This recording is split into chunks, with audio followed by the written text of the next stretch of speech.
Hey, pre-algebra. Well, here we are, another week. Today's lesson, or set of notes for you, is going to go over review number 6. Review number 6. That's what's coming out this week. I want to encourage everyone to be getting all of their work turned in. Most of you are, but be sure that you're keeping up with that. I am putting grades in the grade book. If you're not turning your work in, I have been asked to place zeros in place of the missing work. So some folks' averages are looking pretty bad right now. But thanks to those of you who are keeping up with things, I'm real happy that you're doing that. All right, so review number 6. And I'm going to give you just some hints on each one. Remember, you can ignore this little thing over here. That's not necessary to do. All right, for number 1, it says triangle ABC is rotated 270 degrees counterclockwise. Remember, that means backwards from a clock, so it's this way. And determine the correct algebraic transformation. Well, one of the best things you can do is to use your notes. So we talked about here in transformations. I'm looking at my notes, so that's number 29. If you wanted to look back at your notes, and if you don't have your notes, if for some reason you left them in your locker and you don't have them or whatever, then I can help you out here. So this was kind of the overall page we took about transformations. Remember, you're dilating, you're always multiplying by a scale factor to change its size, like your posters, like your drawings on the big giant grid paper. Translations, you're always adding or subtracting, and that's just either, to move it up, down, left, or right. Rotations are those turns, and reflections, you're just flipping it over an axis. So we're focused right here on this particular problem with rotations. And let me downsize this screen a little bit so you can see the notes that we took that day. And so we had 4 types of rotations. So we had 90-degree clockwise, 90-degree counterclockwise. We did a 180. And then here's the 270. And that problem that here's number 1 talks about a 270-degree rotation. So if I'm looking right here and I have a dot here over here and as an XY value, and they're saying, here's how it turns. Well, if I'm going 270 counterclockwise, you're going opposite the clock. So there's 90, 180, 270. So it puts you right here. This is your new spot. But be careful. What that also means, that's the same thing as going 90 degrees, 1 quadrant move in a clockwise pattern. So you can either go 270 counterclockwise, or you can just go chunk and go 90 degrees clockwise. And we talked about that in our notes here, that a 270 clockwise is the same thing as 90 counterclockwise, or a 270 counterclockwise is the same thing as a 90 clockwise. So knowing that it's 270 counterclockwise, then you might want to make a note. Well, that's the same as a 90 degree clockwise, and we just kind of put a CW as an abbreviation there. We're going 90 degrees clockwise. I'll remind you here in your notes, in a 90 degree clockwise, and we did a sample problem over here. We just took it and we went clockwise and redrew it and took a look at the ordered pairs, and we go, look at that.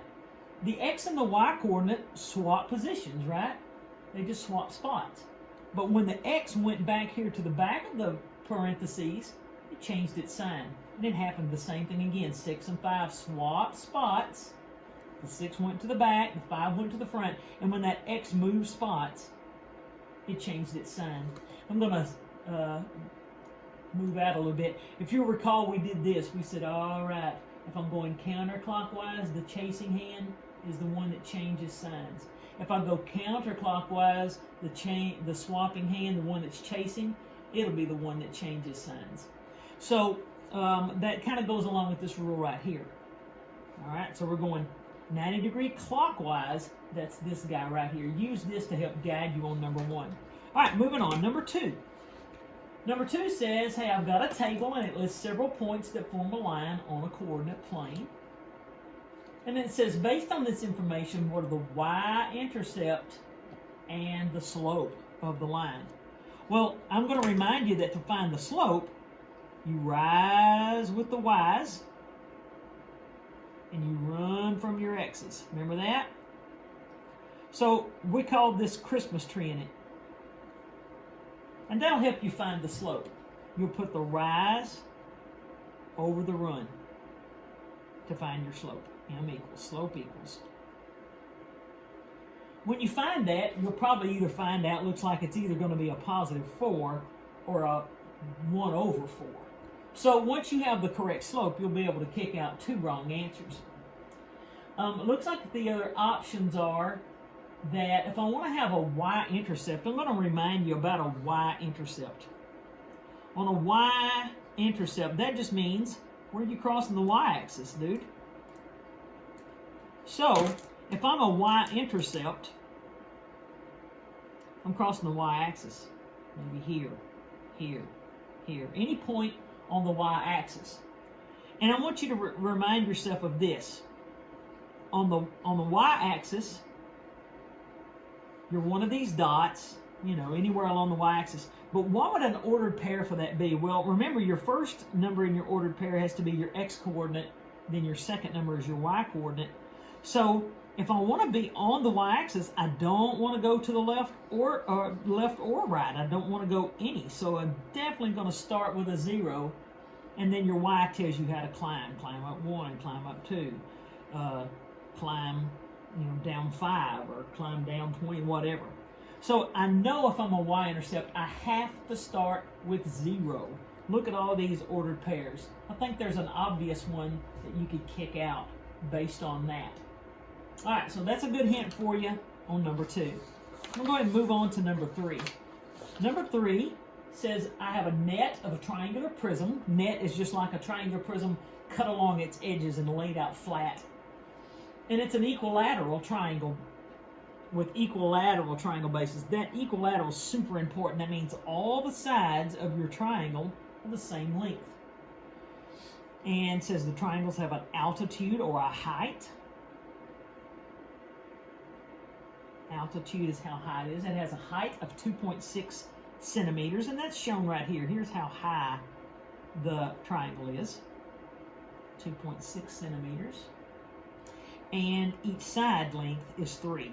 So now I know these triangles are 3 on each side. And that further proves that it's an equilateral triangle.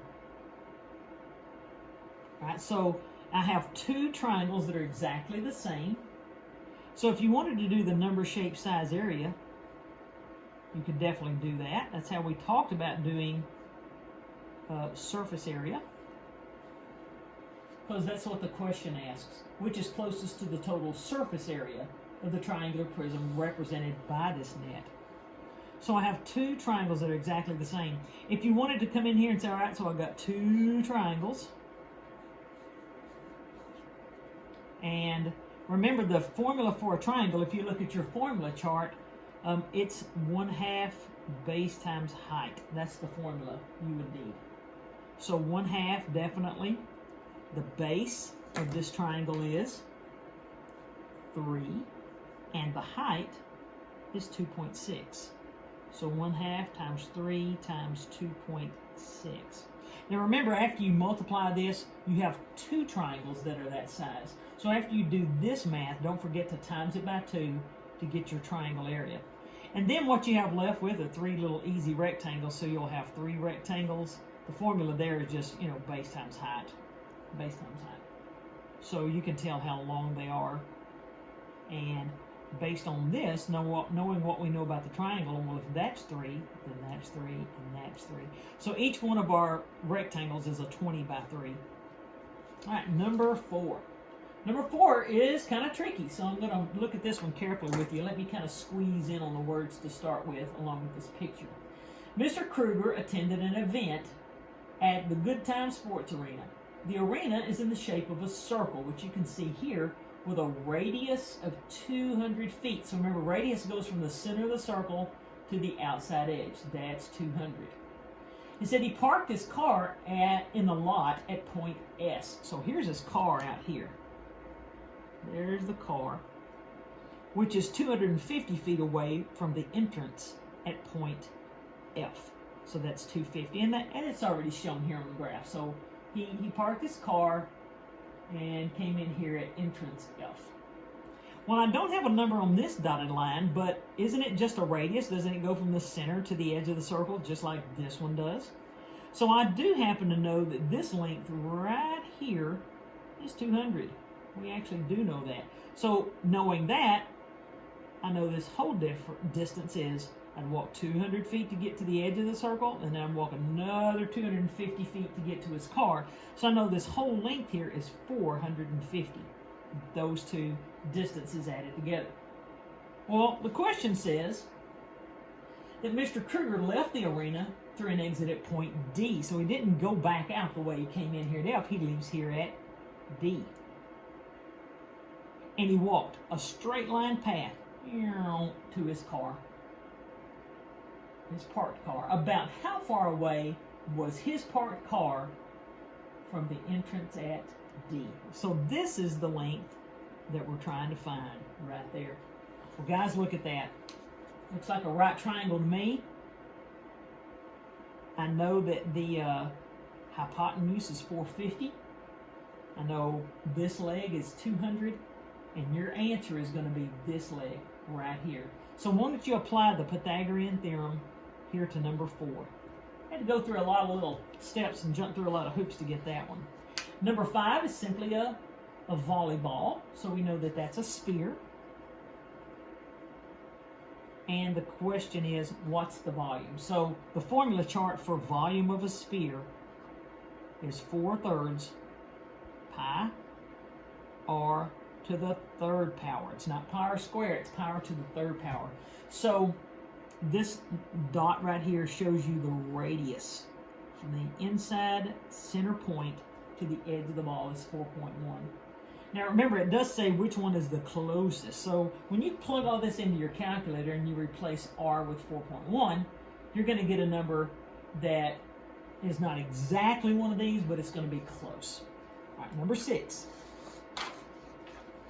Oh, this one's an easy one. Let me squeeze this back down. Number 6 says, which representation does not, oh boy, be careful there, does not show y as a function of x? Well, I'm going to point you back to your notes. We learned about functions here in topic 24. We talked about functions. So if you turn in your notes to topic 24, we could talk about these. Just a quick reminder. We said, all right, a relation is just a set of ordered pairs. And we said all the x's were the domain values. That's what you call those. And all your y's, we gave them a name of a range value. And in our notes, we said, all right, to be a function, you have to be a relation, so a set of ordered pairs, with no repeated values in the domain. So we looked here and we said, okay, in table form, if you look over here in the domain or the x values and you see a number get repeated, it's not a function. In this set of x values, in this different table, this different relation, every x value was a different number. Nothing got repeated, so it is a function. Here's a no, because I see a repeat. But when I look over here, you see I've got a table, so I could easily look at the x values to see if I have a repeat. Remember, if nothing gets repeated, it is a function, and I'm looking for the one that is not a function. When they're written like this, that's just the same thing as a table set, but it's written x and y's side by side.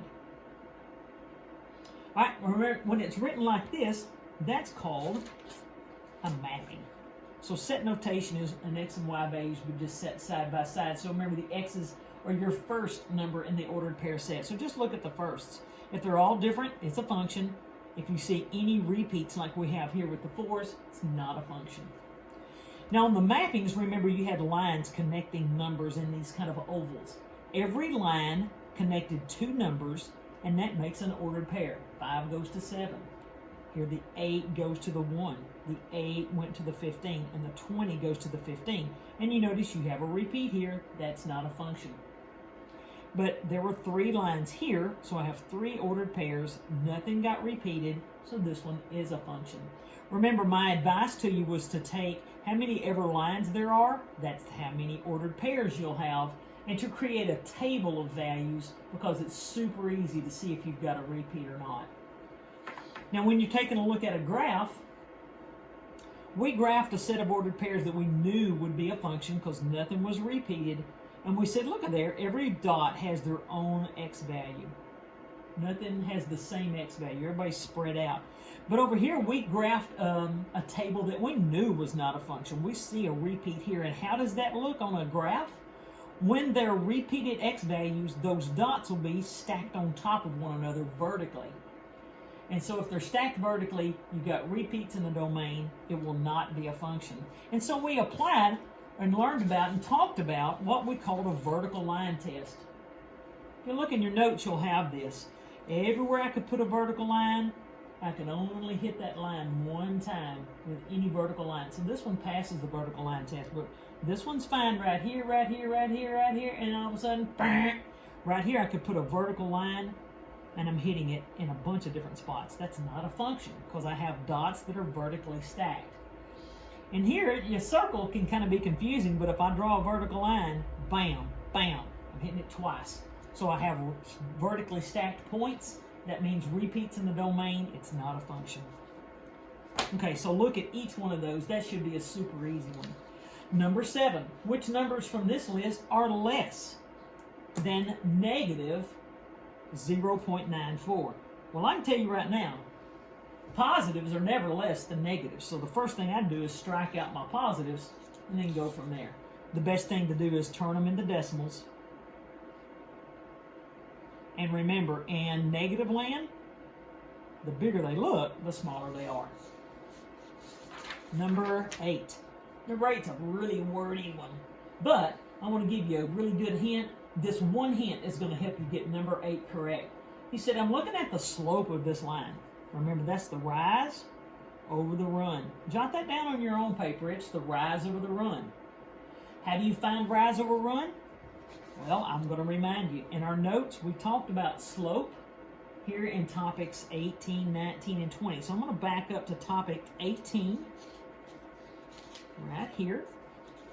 Yep, there it is. Slope is the rise over the run. The variable m represented it. Rise over run. Got some examples. And on this page, we said, all right, between 2 points, here's a way you can calculate it.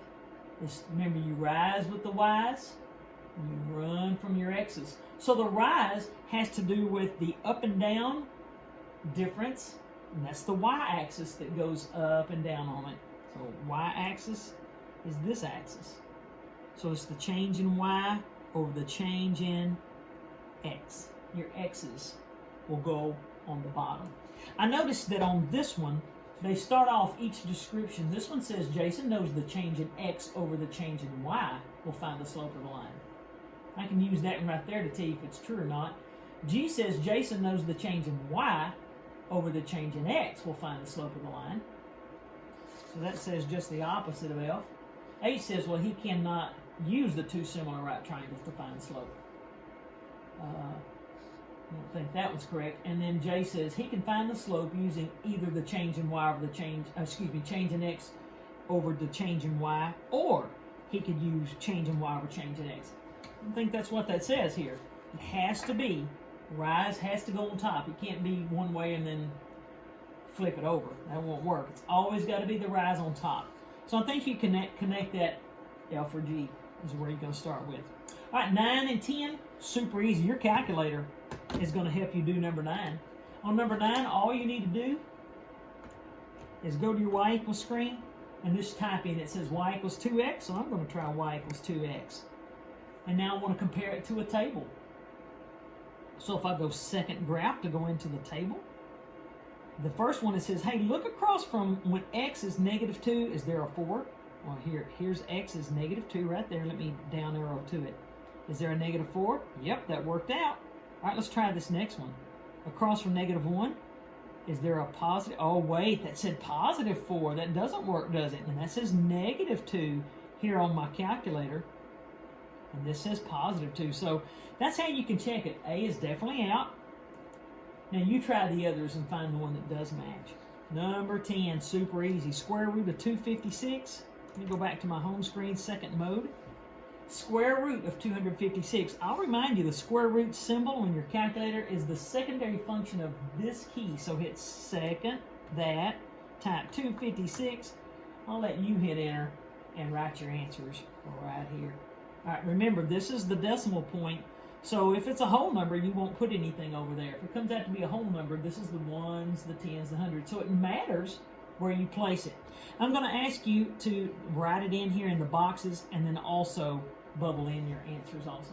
All right, guys, 1 through 10. That'll be due this coming Friday. You know to call me if you need any help. Love y'all. Bye.